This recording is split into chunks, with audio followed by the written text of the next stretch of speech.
주님의 말씀입니다.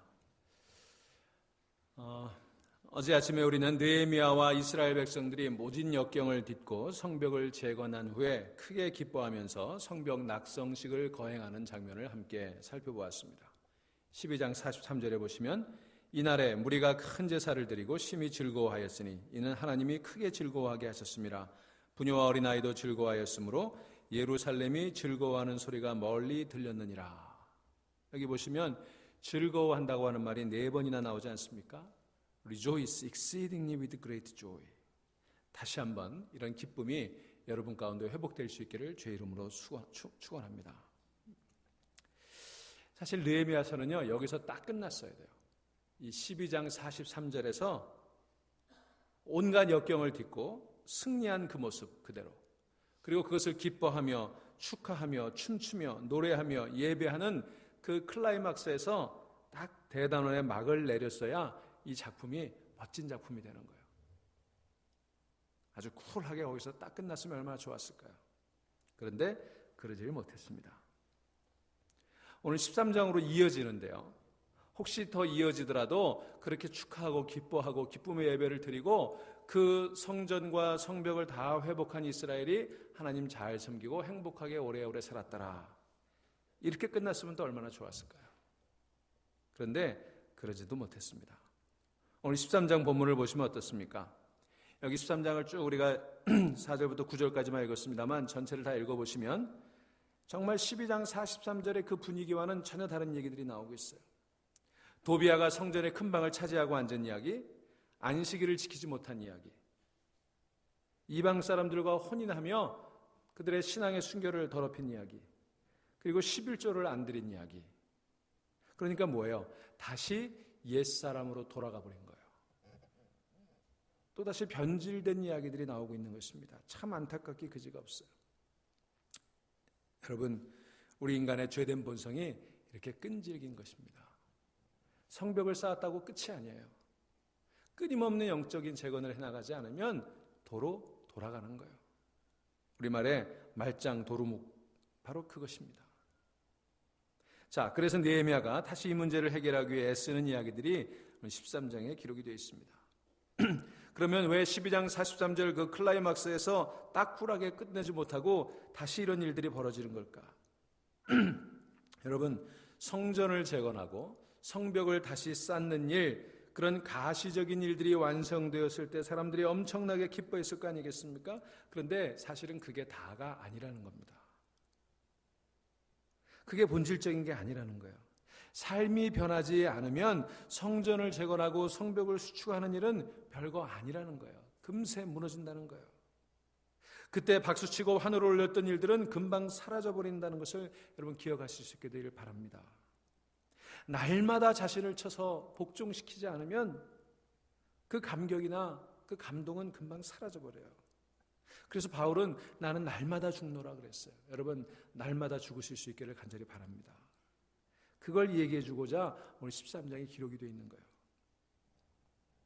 여러분, 우리가 무엇인가 큰 일을 하고 그것을 완성해서 그 자리에서 환호성 올리고 즐거워하는 거, 그거 중요하지만, 그러나 그런 예배의 모습이 단지 새로 수축된 예루살렘 성벽이나 성전에서 이루어지는 것보다 더 중요한 게 있어요. 그게 뭐냐면 삶의 자리가 예배가 되는 거예요. 삶의 자리로 예배가 연결되지 않으면 다 소용이 없는 것입니다. 여러분, 우리가 흔히 주일날 11시 예배를 대예배라고 그러죠. 그런데 여러분, 어떤 의미에서 진짜 대예배는 주일날 11시 예배가 아니라 삶의 예배예요. 주일날 11시 예배 드리고 돌아가서 여러분 일주일 동안 드리는 여러분 삶의 자리의 예배가 대예배가 돼야 돼요. 여러분, 예배의 성공은요, 바로 이 삶의 예배에 성공했느냐에 의해서 결정되는 것입니다. 그 삶의 예배에 실패하고 주일날 대예배라고 아무리 크게 웅장하게 화려하게 드려도 소용이 없는 거예요. 그 삶의 예배에 성공했을 때 진짜 하나님께 예배하는 삶이 될 수 있을 줄로 믿습니다. 성전과 성벽 재건이 진정한 의미를 가지려면 바로 이 삶의 예배의 회복이 필요한 것입니다. 하나님께 순종하던 삶이 무너졌던 그것을 다시 회복해야 되는 거예요. 여러분, 삶의 예배에 성공하는 여러분 되시기를 주의 이름으로 간절히 축원합니다. 이 13장이 강조하고 있는 것이 바로 그거예요. 여러분, 13장 6절 보시면 그때에는 내가 예루살렘에 있지 아니하였느니라. 바벨론 왕 아닥사스다 32년에 내가 왕에게 나아갔다가 며칠 후에 왕에게 말미를 청하고, 이렇게 돼 있어요. 여러분 1장 1절에 보시면 느헤미야가 아닥사스다 왕에게 청해서 예루살렘으로 돌아왔던 게 아닥사스다 왕 20년 때 일이었죠. 그러니까 지금 12년 동안 느헤미야가 이 예루살렘에 머물면서 성벽을 재건하고 여러 가지 영적 부흥 운동을 하고 그 가버너로서, 총독으로서 다스리다가 이제 12년 지나서 수산궁으로 다시 돌아가는 거예요. 그때 리더가 그 자리를 떠나자마자 예루살렘이 다시 혼잡해졌어요. 이렇게 되는 거예요. 여러분, 우리에게 리더가 필요하죠. 그러나 그 리더를 통해서 우리가 바로 서야 되는 거예요. 리더가 없을 때도 내가 바로 설 수 있는 그 자리까지 나가지 못하면 또 무너져 버리는 거예요. 여러분, 사람이 이렇게 쉽게 다시 옛자리로 돌아가는 거예요. 여러분, 여름에 음식이 상하듯이요, 금방 상하는 것입니다. 다른 사람 얘기가 아니라 바로 우리들 얘기예요. 안타깝지만 우리가 이걸 인정할 수 있어야 되는 것입니다. 그렇게 쉽게 변질된다는 것, 우리의 죄성이 얼마나 뿌리 깊은지를 깨닫지 않으면 우리는 무너져 버리는 것입니다. 자, 느헤미야가 이렇게 자리를 비우자 어떤 일이 벌어졌습니까? 도비야가 예루살렘 성전의 큰 방을 차지했어요. 여기 7절 말씀, 예루살렘에 이르러서야 엘리야십이 도비야를 위하여 하나님의 전뜰에 방을 만든 악한 일을 안지라. 여기 도비야 얘기가 나오죠. 여러분, 도비야가 누구예요? 우리 이 느헤미야서 공부하면서 도비야 얘기 많이 들었죠? 느헤미야가 성벽 건축하는 일을 가장 끈질기게 방해했던 두 인물이 호론 사람 산발락과 암몬 사람 도비야였어요. 여호가 올라갈지라도 곧 무너질 것이라고 그 성을 조롱했던 거 기억나시죠? 심지어 도비야는요, 뇌물을 써서 느헤미야의 가장 친한 친구 스마야를 꿰가지고 음모를 꾸며서 느헤미야를 죽이려고 했잖아요. 그럼 그 기억하시죠? 그리고 끊임없이 느헤미야에게 편지를 써서 협박하고 회유하고 조롱하고 계속 편지를 썼어요. 요즘식으로 말하면 계속 이메일 보내가지고 바더하는 거예요. 이런 사람이 지금 느헤미야가 자리를 떠나니까 예루살렘 성전에 큰 방을 차지하고 있었어요. 그 방은 어떤 방이었습니까? 성전에서 드릴 제물을 드리는 그런 방이었잖아요. 여러분, 세상 제사장들이 하나님의 전에 이 마귀의 사람을 들여놓은 것입니다. 그에게 방을 내준 거예요. 여기 보면 예루살렘 내에 이 도비야와 내통하던 사람들이 상당히 많이 있었습니다. 4절 보시면 이전에 우리 하나님의 전에 방을 맡은 제사장 엘리야십이 도비야와 연락이 있었으므로. 여러분, 도비야와 연락하고 계십니까? 우리 안에 도비야와 연결되어 있는 게 너무 많아요. 5절 말씀, 그래서 그들이 도비야에게 성전 방을 내줬어요. 5절에 도비야를 위하여 한 큰 방을 만들었으니 그 방은 원래 소재물과 유향과 그릇과 또 레위 사람들과 노래하는 자들과 문지기들에게 11조로 주는 곡물과 새 포도주와 기름과 또 제사장들에게 주는 거제물을 두는 곳이라. 그 거룩한 장소를 도비야에게 내주었어요. 이게 느헤미야가 잠시 자리를 비운 사이에 일어난 일입니다.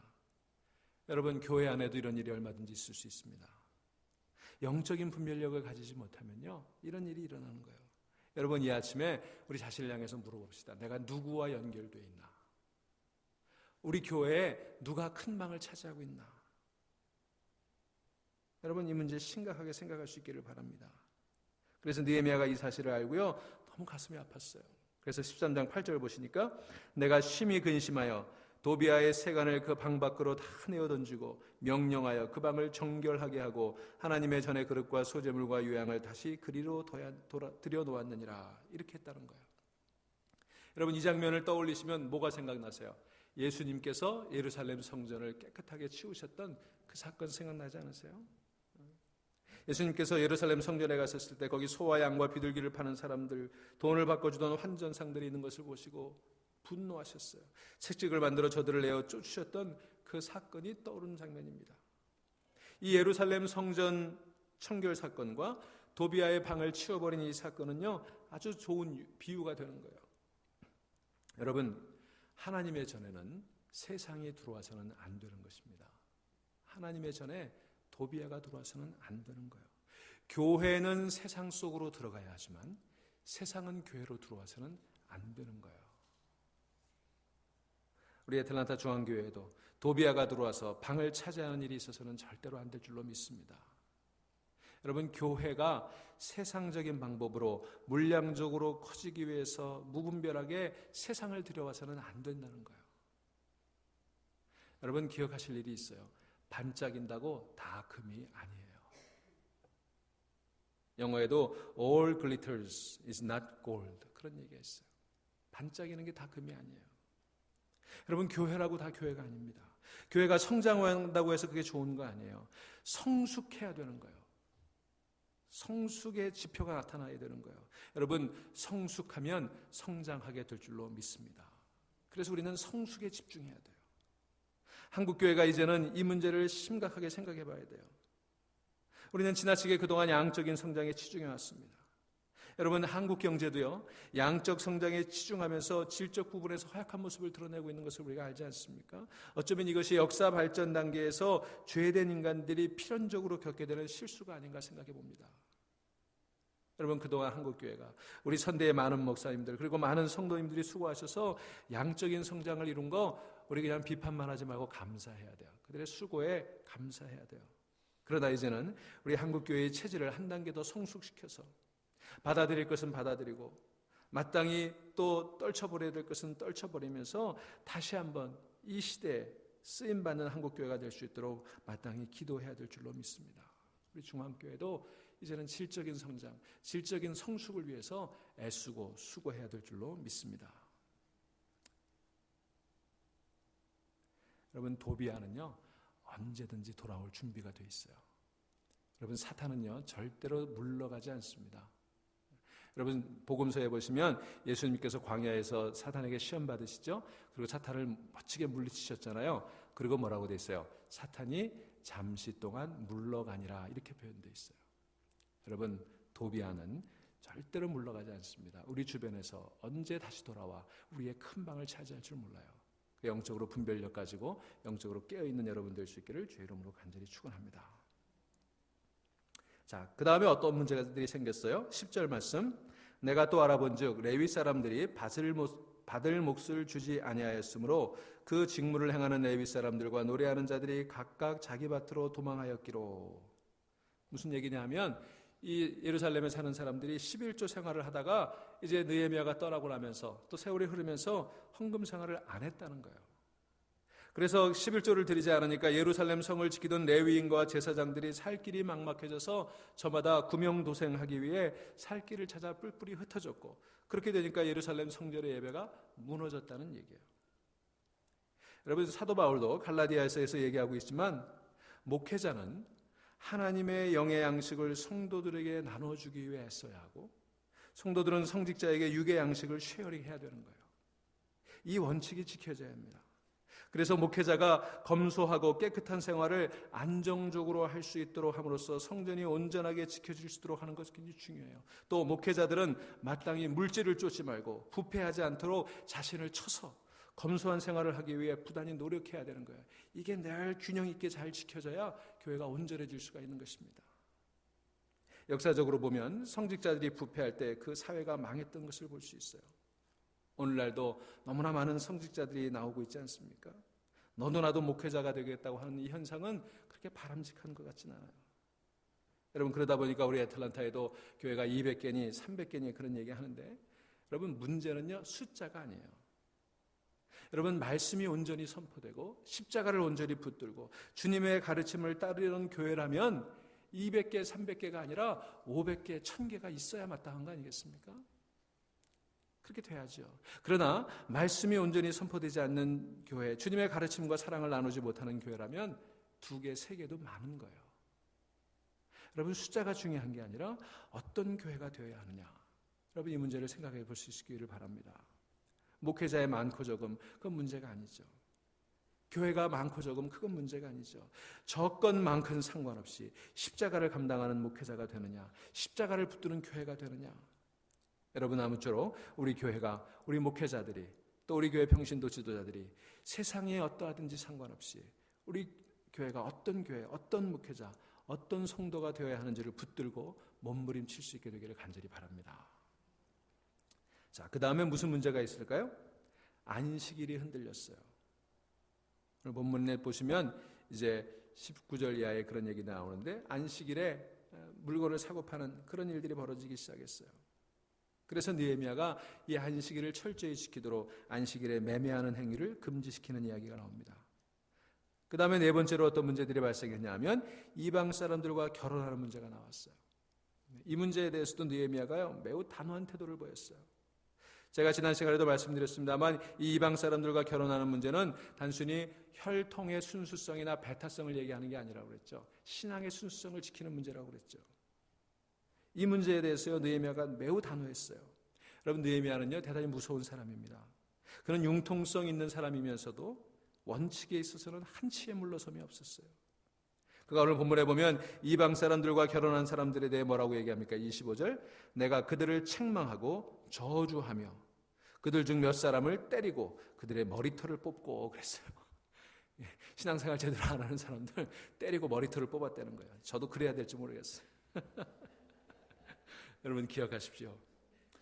본질에 있어서는 강철같이, 그리고 비본질에 있어서는 갈대같이, 우리 신앙인의 이런 마음이 가져야 돼요. 더 쉽게 얘기하면 죽고 사는 문제에는 양보 없이, 그러나 죽고 사는 문제가 아니면 그냥 아무래도 괜찮다, 이런 마음이 있어야 되겠죠. 자, 이렇게 해서 느헤미야는 무너진 가정을 회복했던 거예요. 이 결혼의 문제는 가정의 문제거든요. 자, 그러니까 네 가지 문제를 이렇게 종합해 보면 뭐예요? 느헤미야가 회복시킨 부분들은 먼저 성전을 회복시키고, 가정을 회복시키고, 그리고 개인의 영적 생활을 회복시켰다는 거예요. 여러분, 이 가정과 교회는요 사탄이 공격하는 가장 주요한 공격 목표예요. 그래서 사탄은 교회와 가정을 공격합니다. 왜냐하면 이 교회와 가정이 하나님이 세우신 두 공동체예요. 여러분, 가정은 하나님께서 제일 먼저 세우신 공동체죠. 인간이 태어나면 육체적으로 태어나면 속하는 공동체가 어디예요? 가정이에요. 그 다음에 우리가 하나님을 영접하고 영적으로 거듭나면 속하는 공동체가 어디예요? 교회죠. 그래서 여러분, 우리가 세례를 베풀 때 항상 예배할 때 세례를 베푸는 것이, 그 세례는 개인의 구원일 뿐만 아니라 그가 영적으로 이제 교회라고 하는 공동체에 속했다는 그것을 상징적으로 의미하는 거예요.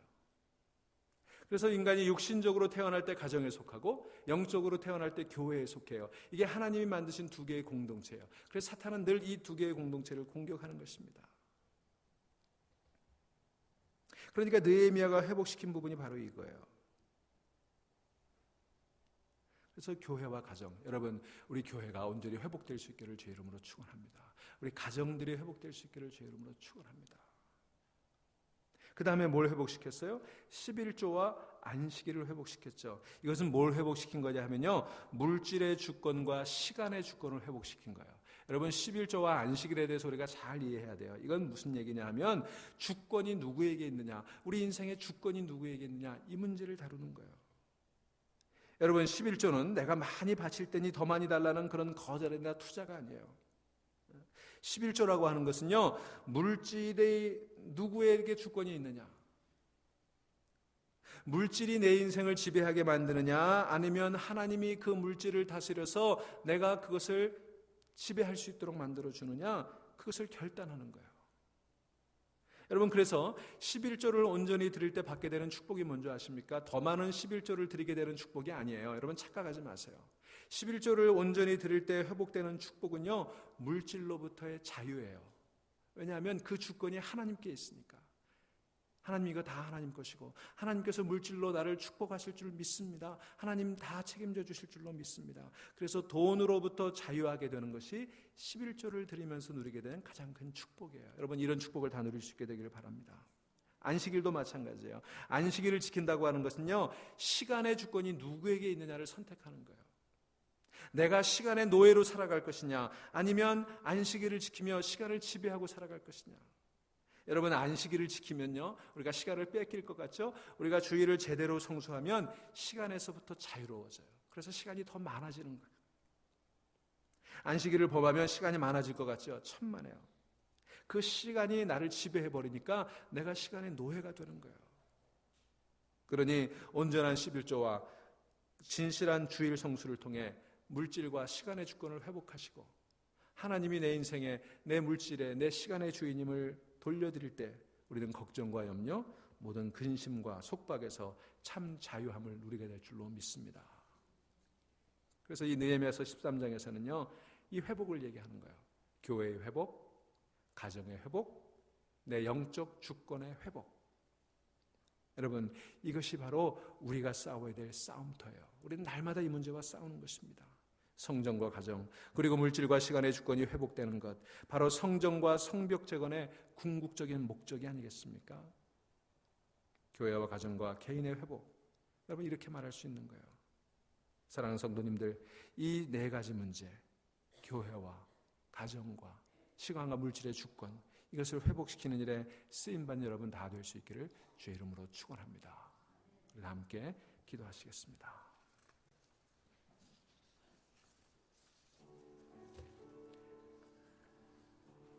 사랑하는 여러분, 무엇이 여러분의 인생을 주관하고 있습니까?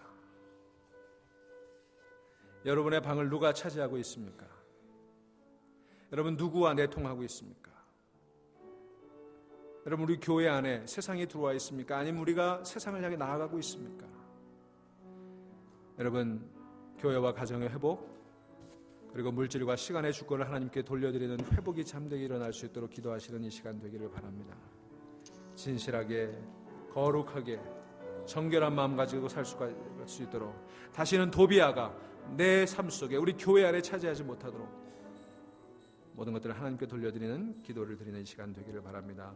우리 같이 찬양합니다. 진실하게.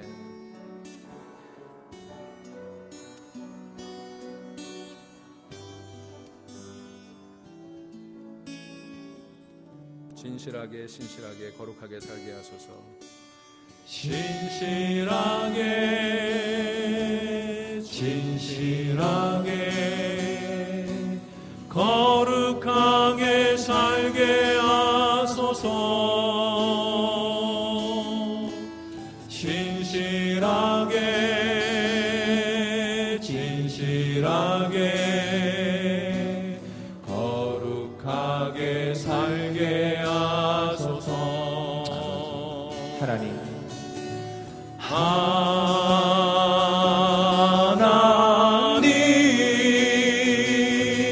나의 마음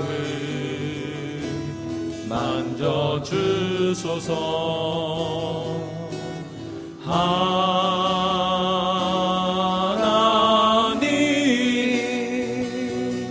나의 영혼 새롭게 하소서. 신실하게, 진실하게, 신실하게,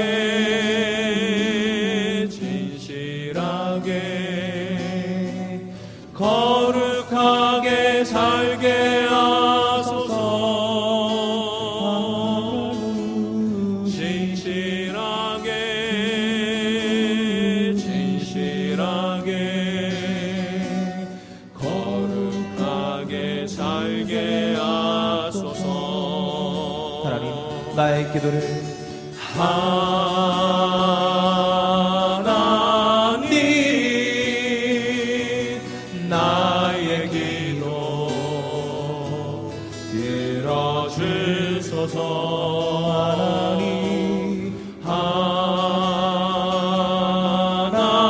하나님, 주의 길로 인도하소서. 하나님, 나의 기도를 응답하여 주시옵소서. 아버지, 하나님,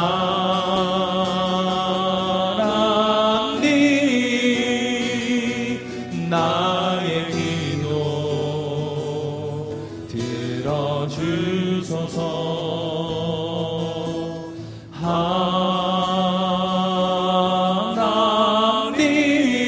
하나님, 주의 길로 인도하소서. 정결한 마음을 주옵소서.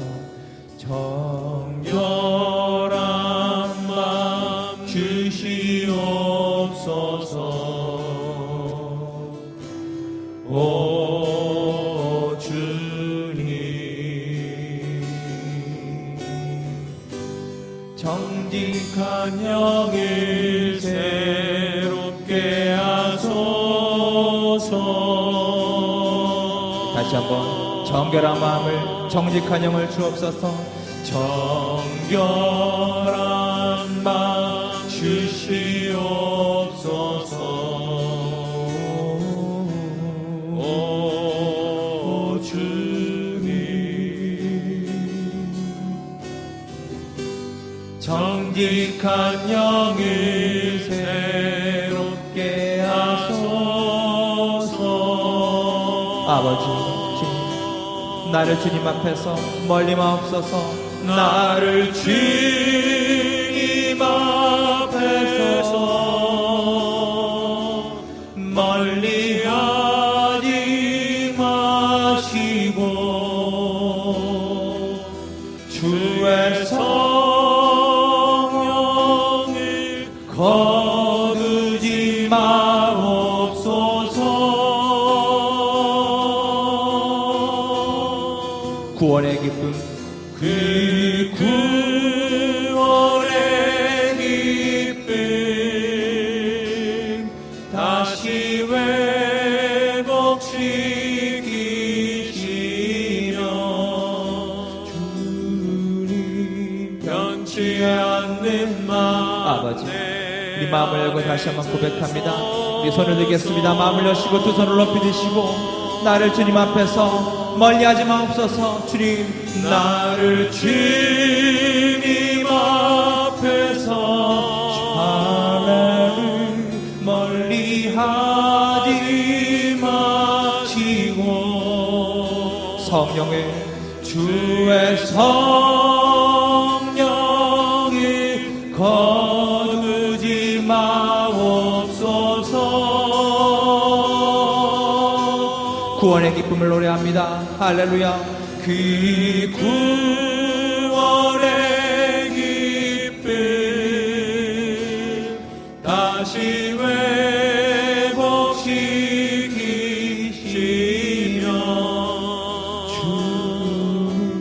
변치 않는 마음 내 안에 주소서. 우리 다 함께 합심해서 기도합니다. 하나님, 정결한 마음 주시옵소서. 내 안에 있는 모든 도비아들을 물리치게 하여 주옵소서. 이 교회 안에 들어와 있는 세상을 물리치게 하시고 하나님, 가정과 교회가 회복되게 하시며 물질과 시간의 주권을 하나님께 돌려드리게 하여 주옵소서. 하나님, 참된 믿음을 회복하며 참된 성전과 참된 성벽을 회복하게 하시고 삶의 예배를 회복하게 하옵소서. 우리 다 함께 합심해서 기도하시겠습니다. 주여, 주여, 주여. 걸어가시고 자비로우신 하나님 아버지, 이 아침에도 하나님 앞에 나와 예배하며 하나님 아버지, 우리의 교회를 회복하기 위해 기도하게 하시고 아버지, 우리 가정의 회복을 위해 기도하게 하시고 물질과 시간의 주권을 하나님께 돌려드리는 아버지 결단의 기도를 할 수 있게 인도해 주시니 하나님 감사합니다. 하나님 아버지, 저들이 예루살렘 성벽을 재건하고 기뻐하며 축하하며 잔치하며 하나님께 영광의 예배를 돌렸지만 이내 도비아에게 성전 큰 방을 내어주었던 것을 저희들이 기억합니다. 11조를 잃어버리고 아버지 하나님 온전한 주일 성수를 잃어버리고 하나님 아버지